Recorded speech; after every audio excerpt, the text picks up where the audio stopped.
안녕하세요. 제조혁신 길라잡이 김사부입니다. 오늘은 제조혁신 활동 중 가장 기본인 OS 중 정리 활동에 대해 이야기해보려고 합니다. 정리의 기본 개념과 정리 방법, 그리고 우리 삶에서 인맥 정리 사례를 통해 삶에서 정리 활동을 어떻게 해야 하는지를 확인해보도록 하겠습니다. 그럼 정리 활동이란 무엇일까요? 일반적으로 필요한 것만 남기고 불필요한 것을 제거하고 작업 공간에서 사용하지 않는 도구, 장비, 자료 등을 정리하고 제거하여 작업 효율성 및 공간 활용을 높일 수 있는 활동이라고 합니다. 하지만 우리의 제조 현장을 가보면 어떻습니까? 자재 창고에는 사용하지 않은 부품이나 부자재로 넘쳐나고 있고, 제품 창고를 보면 팔리지 않는 제품들이 그냥 쌓여 있는 것을 확인할 수 있습니다. 왜 우리는 정리를 제대로 하지 못할까요? 또한 우리 삶도 너무나 많은 물품을 쌓아놓고 보관하는 경우가 많습니다. 일반적으로 매월 가구당 정리하지 못해 발생하는 물질적 손실 비용이 평균 50만 원이라고 합니다. 이것은 아무것도 하지 않고 발생하는 가치의 손실입니다. 우리의 현장뿐만 아니라 나의 주변도 정리해야 할 시점입니다. 이젠 OS의 정리 활동 개념도 바뀌고 있습니다. 단순히 불필요한 것을 버리는 것이 정리가 아닙니다. 새로운 정리의 개념은 자원에 대한 목적과 가치를 알고 지금 필요한 것인지를 판단하여 불필요한 것을 제거하는 것, 즉 내가 갖고 있는 자원을 통제할 수 있는 것이다 라고 합니다.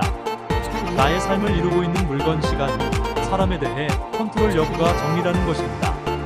그럼 정리의 목적은 더 많이 일하거나 소유하기 위함이 아니라 가장 효율적인 방법으로 시간과 자원을 통제하여 소중한 것에 집중하기 위한 현 시점에서 가치가 없는 것을 버리는 실천력을 갖는 것이라고 합니다. 자, 그럼 정리 실천력의 방법을 알아보도록 하겠습니다. 첫 번째로 정리의 대상을 선정하는 것입니다. 두 번째로 정리해야 할 대상에 대한 올바른 기준을 정해야 합니다. 세 번째로 어떻게 정리할 것인지에 대한 방법을 결정해야 합니다. 네 번째로 정리 방법에 의거하여 과감하게 실행해야 합니다. 그럼 당신의 인맥 정리를 통해 정리 활동 방법을 알아보도록 하겠습니다. 첫 번째로 정리의 대상으로 현재 당신의 인맥 관리를 선택했다고 가정합니다. 사람은 평균 휴대폰에 150명 정도의 연락처를 소유하고 있다고 합니다. 이 많은 인맥 중 한 달 내 나와 연락을 하는 사람은 평균 30명이고, 이들 중 나와 소중한 관계성을 형성하는 하는 사람은 6명 정도라고 합니다. 당신의 휴대폰 연락처에는 몇 명이 저장되어 있나요? 두 번째로 인맥 정리의 기준을 정해볼까요? 1년 이상 연락이 없다. 누군지 모르겠다. 연락할 수 없는 예대인. 나와 전혀 관계성이 없는 사람들. 위와 같은 인맥 관리 기준을 정해보세요. 그럼 몇 명 정도가 남습니까? 세 번째로 가치와 목적이 없는 인맥은 어떻게 해야 할까요? 인맥 관리뿐만 아니라 현장 또는 일상에서도 2단계에서 가장 주저하는 경우를 경험합니다. 재고는 안심의 낭비라고 하는 것처럼 우리는 소유욕에 빠져 비우는 행위를 하지 못하는 경우가 많습니다. 하지만 걱정할 필요가 없습니다. 비울 수 있어야 더 가치 있는 것으로 채울 수 있습니다. 당신의 결정은 늘 옳았습니다. 당신의 판단을 믿고 주저없이 실천해야 합니다. 마지막으로 정리의 실행입니다. 주저없이 불필요한 연락처를 삭제하십시오. 그것이 여러분의 삶과 가장 소중한 그들에게 가는 길입니다.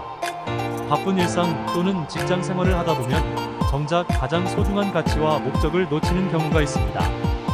이와 같은 정리 활동은 여러분을 보다 의미 있는 가치와 목적지로 안내하는 실천력이 될 것입니다. 다음에는 OS 중 정돈 활동을 말씀드리도록 하겠습니다. 수고하셨습니다. 제조혁신 길라잡이 김사부였습니다. 감사합니다.